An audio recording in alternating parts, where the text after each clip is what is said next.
Bienvenue sur Africa 24 dans cette nouvelle édition du Non-Stop Info. Voici les titres de l'actualité.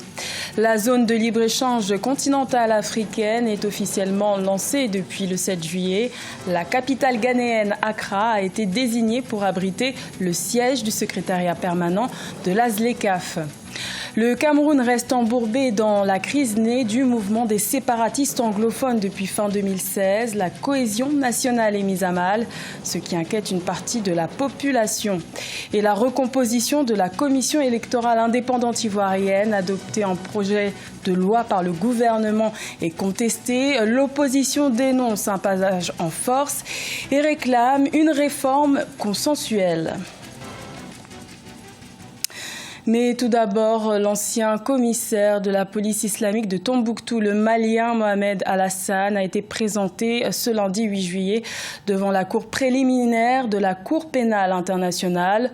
L'audience visait à confirmer les charges qui lui sont portées, à savoir crimes de guerre et crimes contre l'humanité commis au Mali en 2012 et 2013.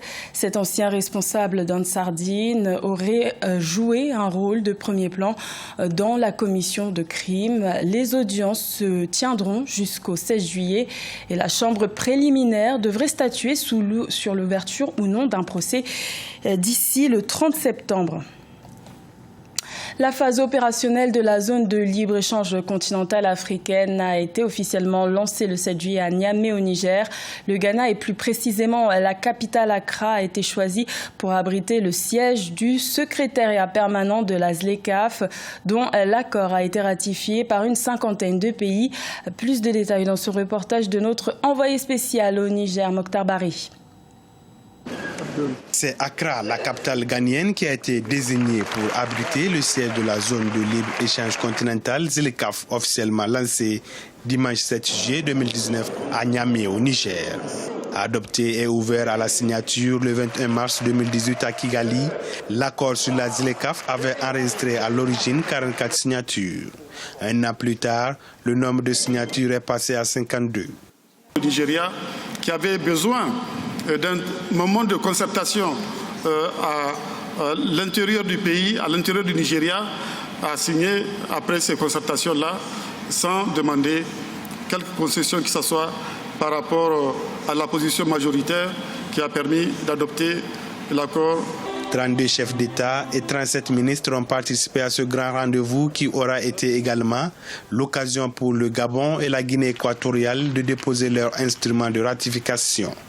Il y a des défis, mais c'est un pas extraordinaire, un pas de géant qui a été franchi. Tout comme l'agenda 2063, la ZLECA a également procédé par un processus participatif.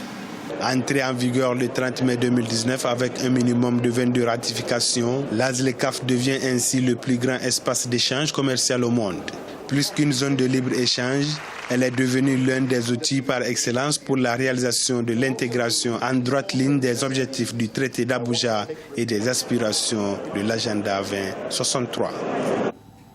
Au Cameroun, la crise née du mouvement des séparatistes anglophones fin 2016 met à mal la cohésion nationale.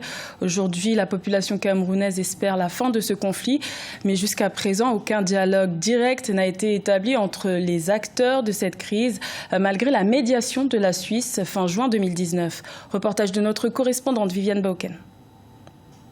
Les citoyens camerounais des deux régions anglophones et de l'ensemble du pays expriment leur volonté de voir les perturbations sociopolitiques en cours dans le pays s'extomper pour un retour rapide à la normale. Après plusieurs centaines de morts, de blessés, de mutilés et environ 500 000 personnes déplacées, l'issue indéniable ici serait le dialogue selon les populations.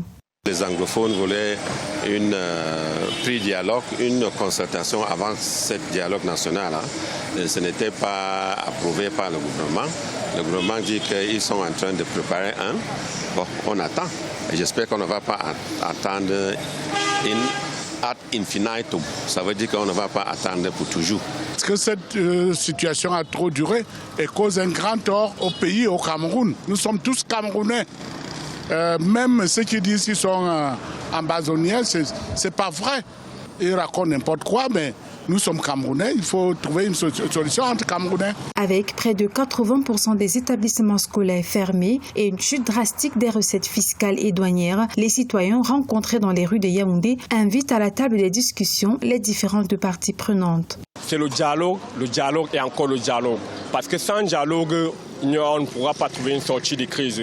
Le dialogue permettra d'entendre ceux qui sont sur place dans les régions du nord-ouest, sur les populations, le gouvernement de la République qui va suivre aussi les intentions des populations et apporter une solution. Et les partis politiques, parce que ça touche, ce n'est pas une crise, c'est une crise transversale, ça touche tous les segments de la société. Et je crois qu'avec une solution, un dialogue inclusif, on arrivera à trouver une solution consensuelle de sortie des crises. Rappelons que dans la dynamique de l'appel à la paix, le chef de l'État, Paul Biya, a créé en décembre 2018 un comité de désarmement et de démobilisation en direction des combattants de la cause sécessionniste. L'objectif étant de faciliter la réintégration de ces populations.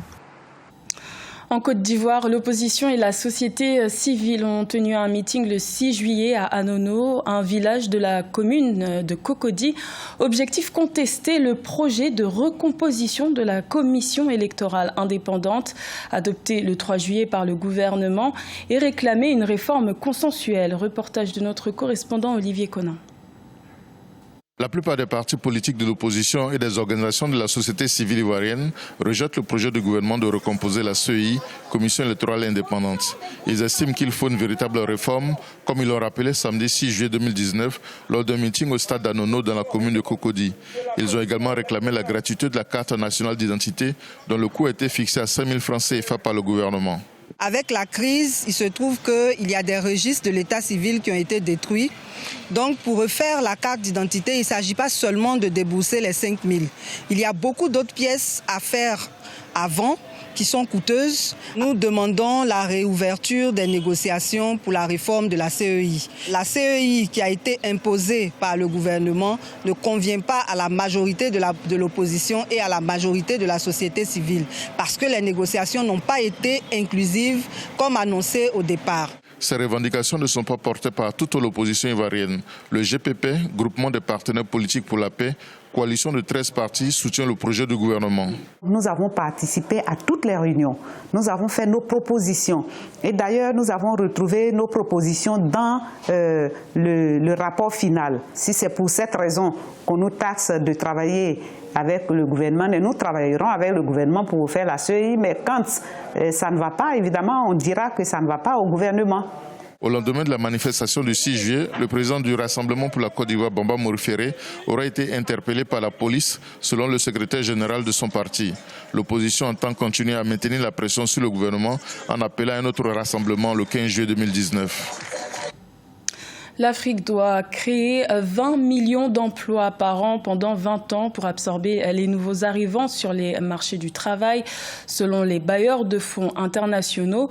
Pour favoriser la création d'emplois, certains décideurs ont choisi d'investir, à l'instar de la Fondation Tony Elumelu et des Nations Unies, qui ont lancé un programme pour soutenir 100 000 entrepreneurs sur une période de 10 ans dans 7 pays du Sahel. Reportage de notre envoyé spécial au Niger, Sadou Alizé Mokhtar.